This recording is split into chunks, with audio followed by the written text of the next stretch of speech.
Hey everyone, welcome back to the Dreamers Podcast. Today I have with me several different online artists, and we're going to discuss the rise of Y2K art and how it has kind of influenced their own personal styles. So if everybody wants to kind of introduce themselves.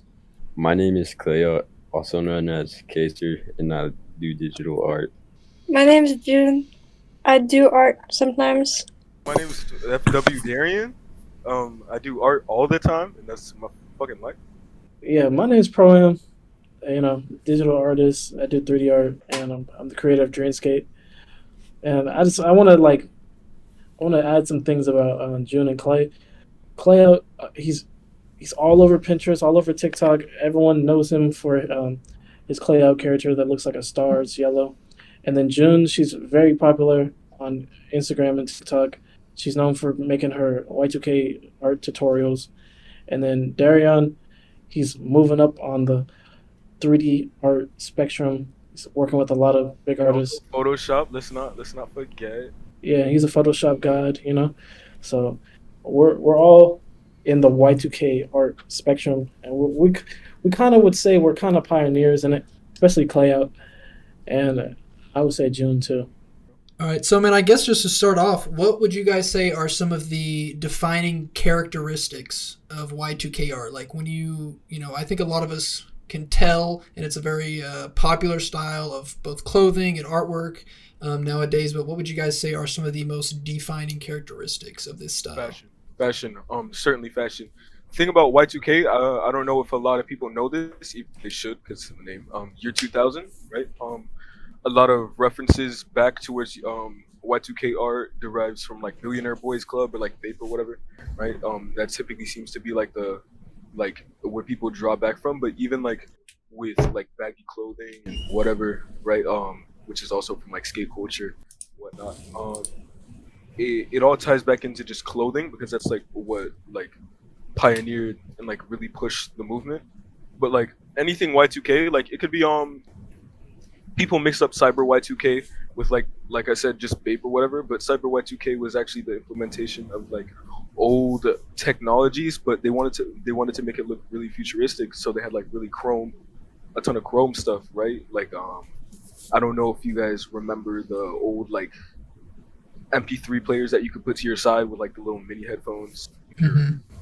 Yeah, right. Like that and like imagine that, but like more futuristic. Well, what they thought would be like that's cyber Y2K. Like it all just comes from like fashion. I think so. So basically, yeah, I would say fashion's a big part of it. Like what you'll see a lot of is shoes, of course. Like I know, like I was reading up, but there's like these mangas, and they were really like partnering with like Nike and Adidas and shit at the time, Pumas and stuff. And like really, when you see art, you never look at the shoes. But nowadays, you'll see Babes and some Ricks and all types of like crazy shoes, Yeezys when those were popular and shit like that. So what I noticed about like Instagram art, like it was really getting like popular to show off brands and stuff like that. Another thing I would definitely say it's from is I don't know how to put this, like nightlife. Definitely the nightlife. Nigo, right? I don't want to heavily. I'm gonna focus on like a lot of other brands after, but like BAPE is probably gonna be like the foundation of like this whole conversation. Nigo, he was a DJ, right? He DJ'd at certain he DJ'd at his college. I'm fairly certain, and it was just I guess it's just the nightlife and like just living that type of life. So I mean, like I said, it all draws back into fashion, I guess, and that's what's most recognizable. But it's definitely about the lifestyle that you live. Yeah, I would say like yeah, a big thing is like what you're experiencing now. So like I know it's about Clay, and I try to take inspiration. He'll take Instagram artists that are showing like the newest fashion and stuff like that, and he'll basically like use that as inspiration. So if they have BB belts on or like zip ups with like skulls or like the like True Religion jeans with like words on them or something like that. Like we'll implement that in our art. I would say thing about it is we're teetering on like because we do Y2K quote unquote art. We're teetering on like modern Y2K if anything, because like I mean obviously we're not in the year 2000. In that year 2000 anymore. So it's not gonna be like the same. It's not gonna have the same authenticity as it would before because I mean, uh, they weren't. We're looking in retrospect, whereas like they're not looking. They're looking to the future, not the past, which is why cyber Y2K is a thing. But I mean, we're teetering on like modern Y2K art, where like since we look at it in retrospect, we can add new things like there's a lot of new Chrome Hearts pieces you could add to your thing, accessories and whatnot, and just that whole new media and like even with consumerism, like you could definitely I don't know how to put this into words or articulate it, like that new style that everyone could have in these new brands that are all over the internet now. I guess like it's only a copy in a way, but I guess I'm just like going on and on. So I mean, you talked about the kind of the futuristic part of it with Cyber Y2K. So I'm just curious, what do you guys think with? Because I mean, obviously, the year 2000 was 23 years ago. So I mean, it's been quite a long time since that style was starting. Do you guys think that it will still continue to grow in popularity and will still be super relevant in 5 to 10 years from now? Or do you think it'll kind of die away or just kind of form into something completely new? I feel like it will continue to like grow, because like I don't know, it's really big right now. The thing about fashion is that trends circulate so fast, and it like they go full circle. So like what was popular like 10, 20 years ago is what's popular now. They just added more. Like the baggy clothes, that was all from the 2000s. So it's just gonna keep going full circle with new add-ons. So not really Yeah, die out, but also not like completely progress onto something new. yeah, I kind of agree with that. That was kind of the point I was gonna make.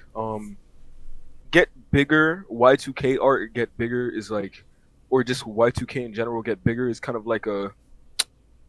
I feel like it's kind of a dead thing. Like I'm not gonna say Y2K art is a dead thing, but like even with micro trends now, like you gotta understand that we're in an era of like online and like really fast fashion, which I don't indulge in, but regardless, fast fashion nevertheless, we're like you see a piece online and you're like, huh, let's get this, let's buy a million things, right? And thing about fashion back then, which I was kind of actually thinking about this today. Thing about fashion back then is it slowly evolved because of the fact that like you kind of not only did you have to ride the wave, you kind of wanted to like keep your own style in a way, but because of said micro trends that I was talking about previously, I would say that like it's kind of finding that whole style is kind of dead now, or like finding your own style is kind of dead now, unless you're like actually looking at yourself. Like it's easy to put on a fit you got off of Pinterest and been like, yeah, this hard, and like going outside and like obviously you're gonna get compliments, you're gonna feel good about yourself, but I feel like it's so easy now, right? Like, oh yeah, let's get a 5 pound haul from Sheen, right? Which despicable. I'm not gonna lie. Yeah, if you know Sheen, but let's get a 5 pound haul from Sheen, and then like let's go put that on. I have like 1,000,007 clothes. Damn, I need something new because there's another trend I need to hop on and blah blah blah, right? So I feel like now Y2K is only a buzzword, right? For like I said, like Sheen and like micro trends, and like I feel like that whole like the premise from Y2K from what it was in the year 2000 and now are almost completely separate things. I want to add something, bro, because I think growing up, like when I was drawing stuff, I never cared what clothes they were wearing. Like maybe it's just like the shape of it or whatever. But now, like I want to make sure like my characters look like fashionable, like when they can relate to people in the fashion world and the art world, and you're hitting all these markets. It's like a little bit of marketing at the same time, and it's just the aesthetic of it. Like I feel like Pinterest is a big thing for artists nowadays. Like you want it to look good because you want someone to click on it and like share it, repost it, use it as their profile pictures. I wanted to add like that's a big thing I see about Clay's art. Like almost everyone has a Klayout profile picture. Clay, you should talk about that, bro.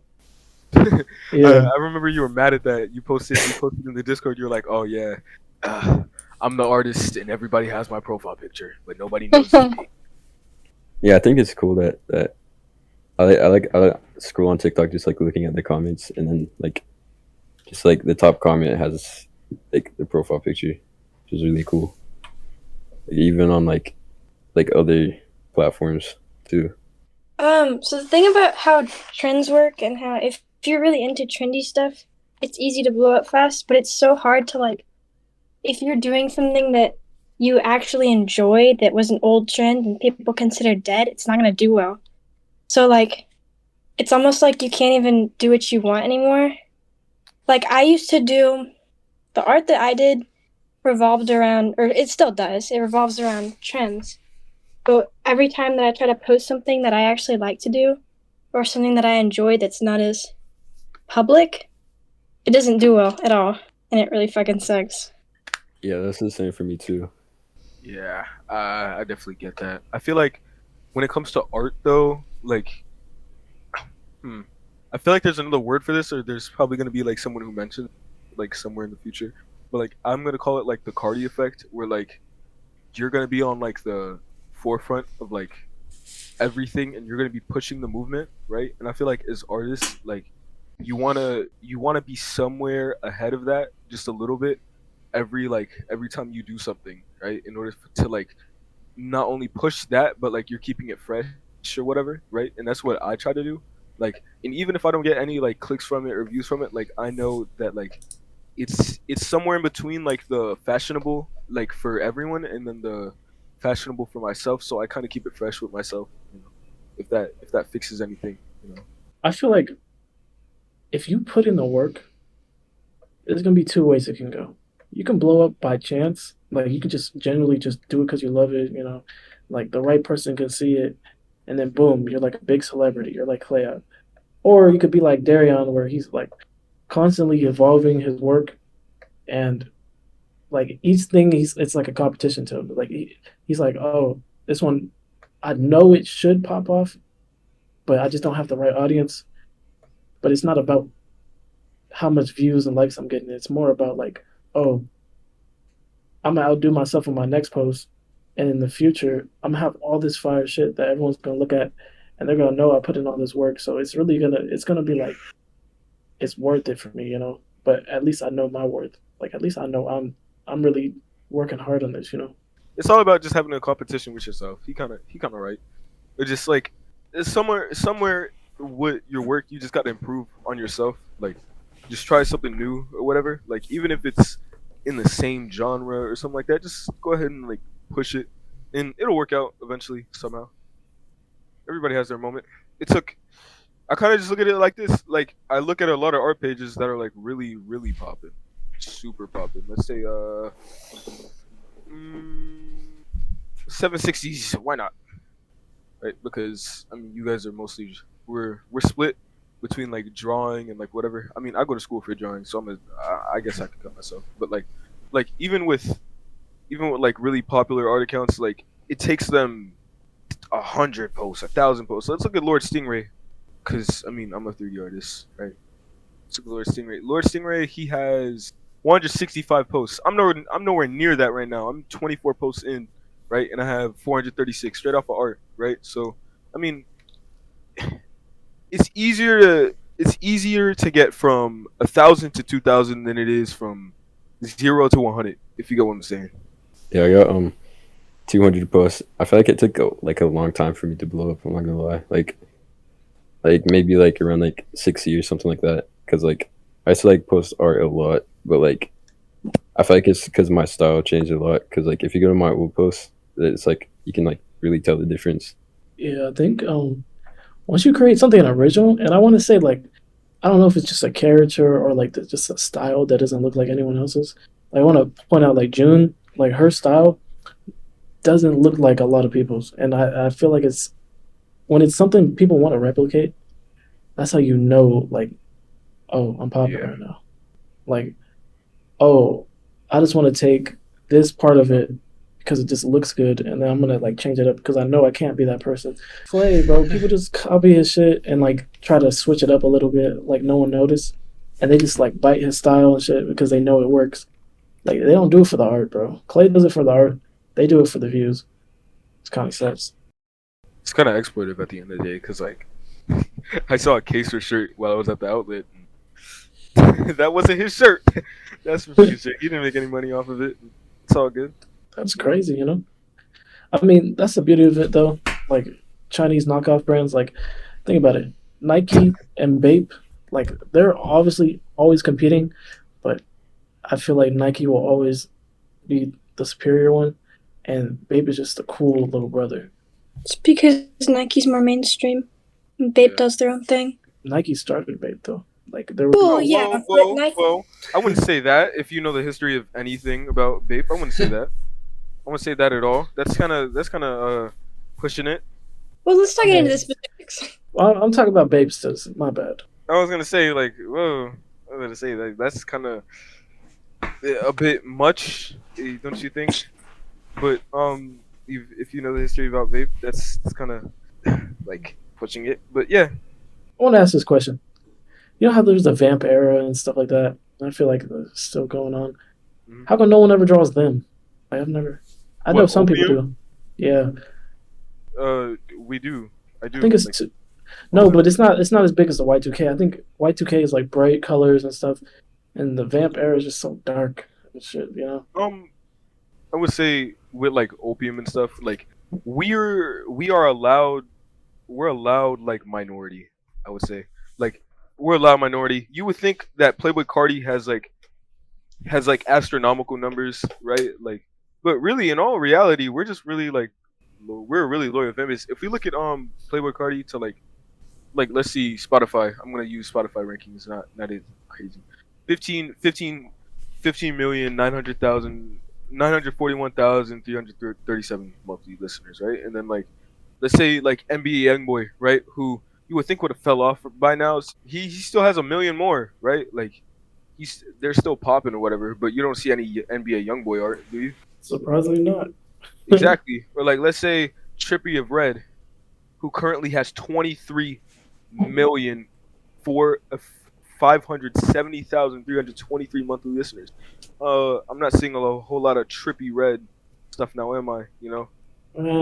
I feel like I have seen a lot. No. We've seen quite a little bit, right? We've seen quite a little bit. Now, Youngboy, he's low key non-existent, but Trippy Red, he has his own little art like section. But like, as much as someone like I don't know, like the whole Y2K is a genre. You can only do so much. A genre is really broad, and you can do a lot in there since there's a lot of brands. But like, the opium aesthetic, you can only derive so much from a label. You know, like opium at the end of the day is literally a label under Cardi. So I wouldn't say that. I wouldn't say that at all. Meanwhile, I'm editing a photo of myself in the most opium fit you'll ever see in your life. But whatever. I've seen more opium. Yeah, I know you've seen more opium. I'm looking at more opium right now with Ken Carson and fucking Rick. So I mean, we talked about it kind of a little bit for some of you, but what initially drew all of you to kind of making at least some Y2K style of art, or kind of making that your main style? You know, I'm sure it evolved over time, but what kind of, made you, be drawn towards that sort of a style? What inspired my style at the beginning was like, there's this artist Reno Stuss. Shout out to him. Shout out Reno. He's really cool. Like he's the one who like inspired me to like start posting a lot. But like my style now, I feel like I don't know. I feel like it's styles I've been seeing just like inspire me and stuff in the fashion. I think for me, I got into the fan art era.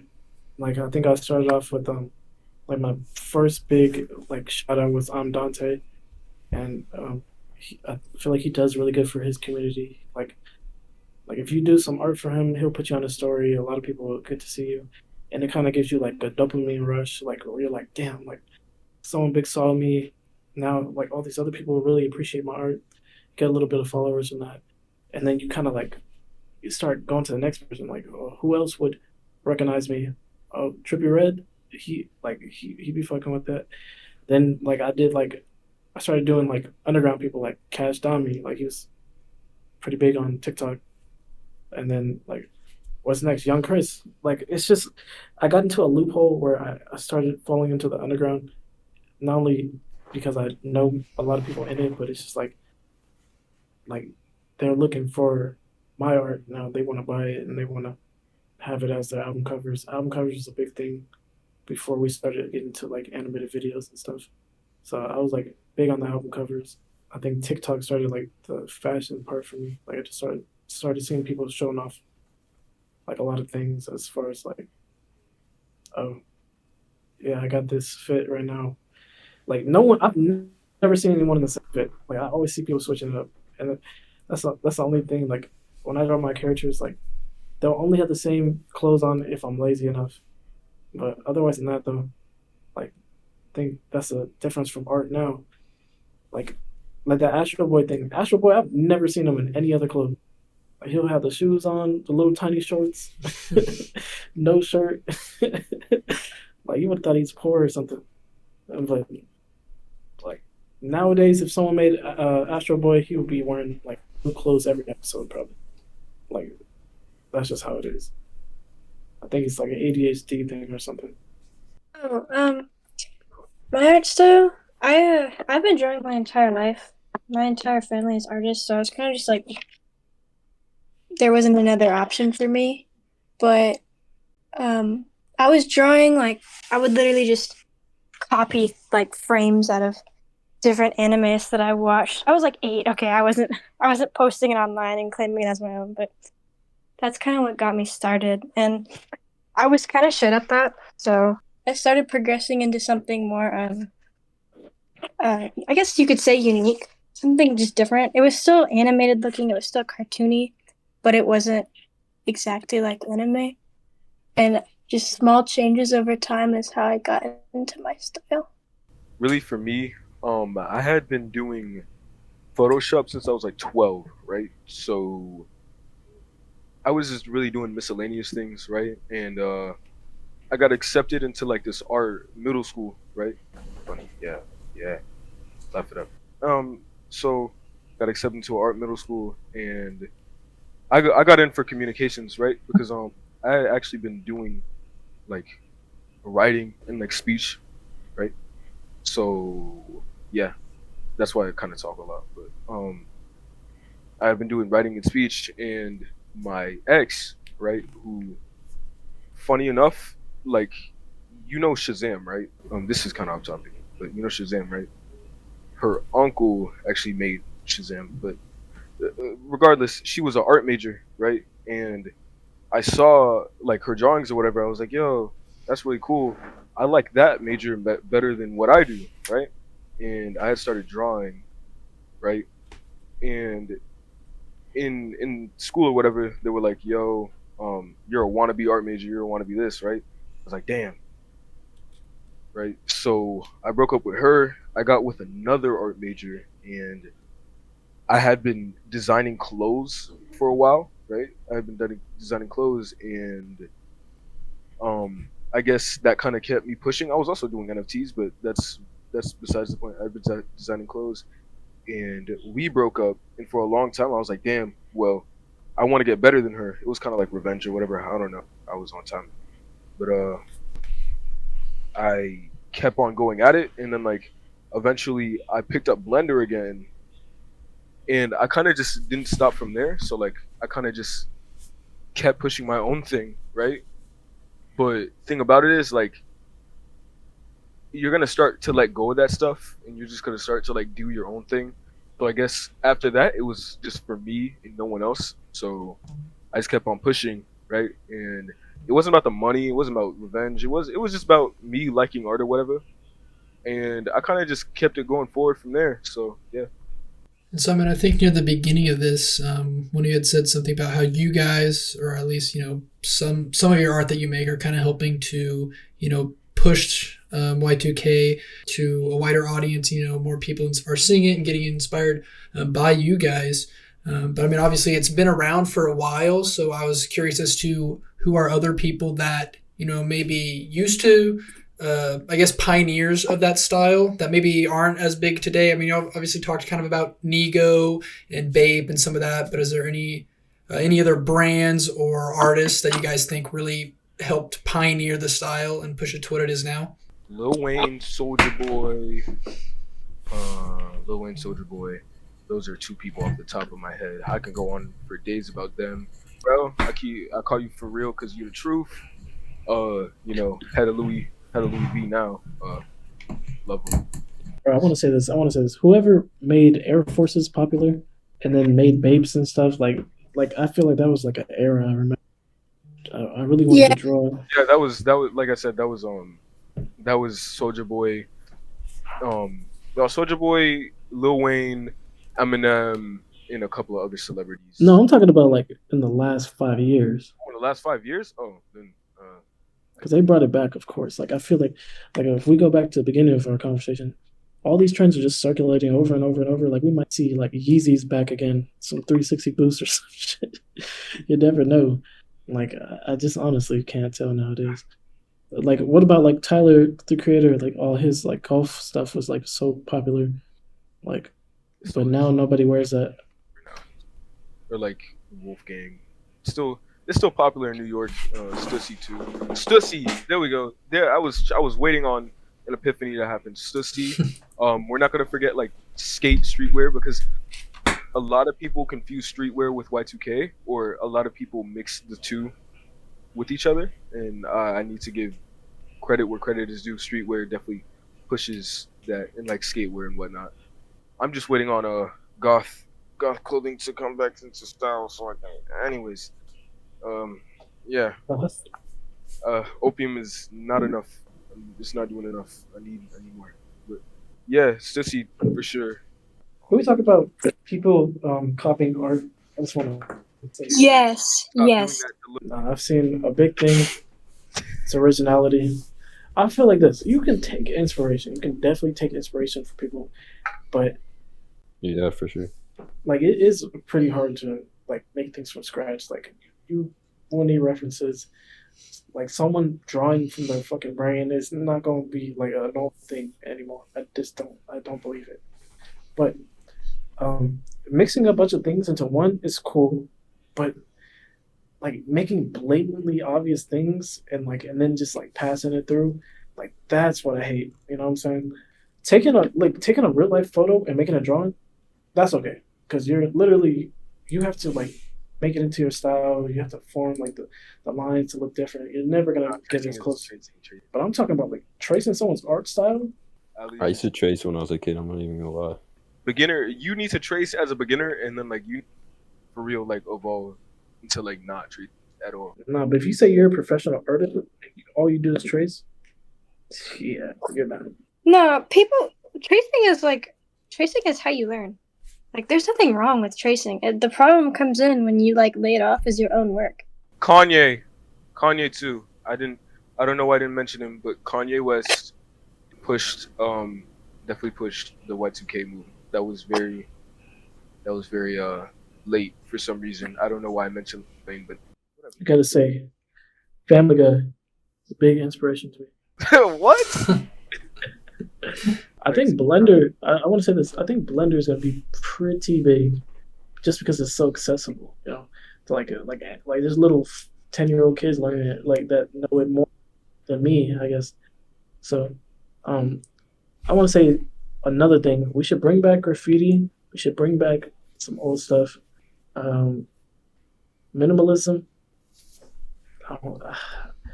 It's kind of hard to explain because you can be like Trippie Redd's dude that makes his album covers and just have like the whole page filled with just so much random stuff, or you can be like Haku, and then just like you just have the character in the middle of the white blank page. Oh, I love Haku. Sam, and you guys kind of talked about obviously like tracing and kind of a little bit of tips and advice to people out there. But whether it's in regards to Y2K art specifically or just digital art or Blender 3D art in general, what are some just basic tips or advice that you would give to anybody, an aspiring artist that may be listening? Improve every time. Try to improve. Stay consistent. Do it every day. You're gonna give up a lot, and you're gonna change the art a lot. You're gonna change your style. You might have so much different styles, so you stick with one style. But I gotta say this though, a lot of people they want their stuff to look like someone else's, and it's just not gonna look perfect, and it's definitely not gonna look like you're not gonna ever look like Clay. You're never gonna make art like Fwdereon. You're never gonna look like June. It's just you should just be you. People should want to be you. And I gotta say this one last thing because I feel like even everyone here needs to hear this. Art should not be cheap. No. I gotta say it.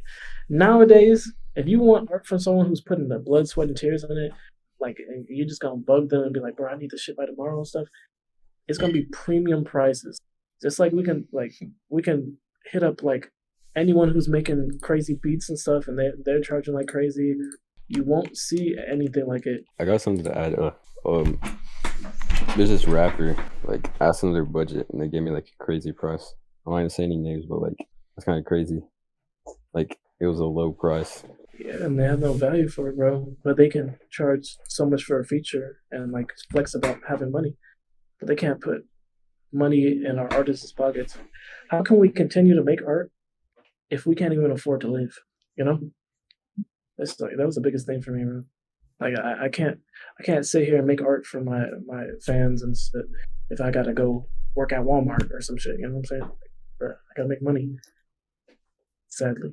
Say one thing I saw recently when I think it was on Twitter, and there was some artists talking about that same topic of being undervalued by customers, and someone shared something, and you guys might have seen it before, but it's like when you're having a commission, you can have there's 3 qualities you can get. There's good, fast, and cheap, and you can pick 2 of them.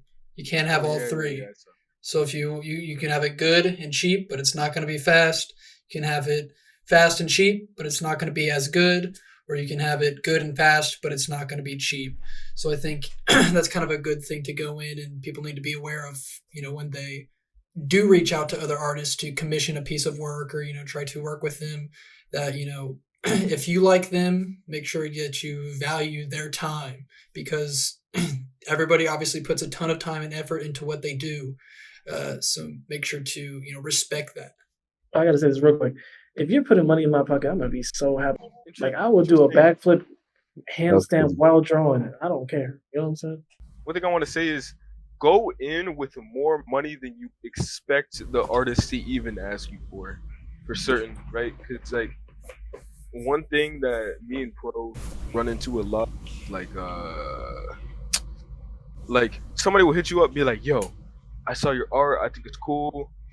I'd like to buy this for or whatever, right?" You're like, "Oh yeah, okay. These are my prices, right?" And then they're like, damn, I'll hit you up later." They never do. Me too. I run into that problem. I'm like, bruh, it wasn't even that expensive. But whatever, bruh, for some art. They're like, "Oh yeah, I'll just go use ChatGPT and some other things to make my art." I'm like, you got it, bruh. You got it. Which AI art is deplorable, but that's not the topic.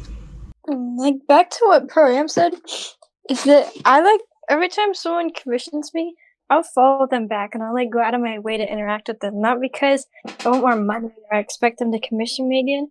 It's just like I like the people that actually respect it. I don't know. They're always the coolest people too. I always like to be responsive, definitely whenever somebody comes. Like I'm always like, or like I'll always throw in something extra. Like I'll give a dog a bone if that makes any sense. Like can you do this? Yeah, sure. Can I pay you for, I don't know, a 15-second and make it 20? I don't really mind. It's just like, it's all about like how responsive and how like nice you are. To be honest with you. Because at the end of the day, I'm not even thinking about how long it's going to be or how short it's going to be or how much money you're paying me. I'm just thinking, he thought to commission me about something. Like, I got the money in my pocket already, so it doesn't matter. Well, I guess lastly, if there's anything you guys wanted to add about Y2K art or just anything in general, now's the time to say it. Just keep on doing it, to be completely honest with you. You got to keep on doing it. All right. Well, thank you guys for taking the time to come on and talk about Y2K art and a little bit of other topics. Can't wait to see what you guys all have coming this year, and hopefully to all the listeners out there, you guys learned a lot. And I hope to have more talks like this on the podcast in the future. So thank you guys for listening.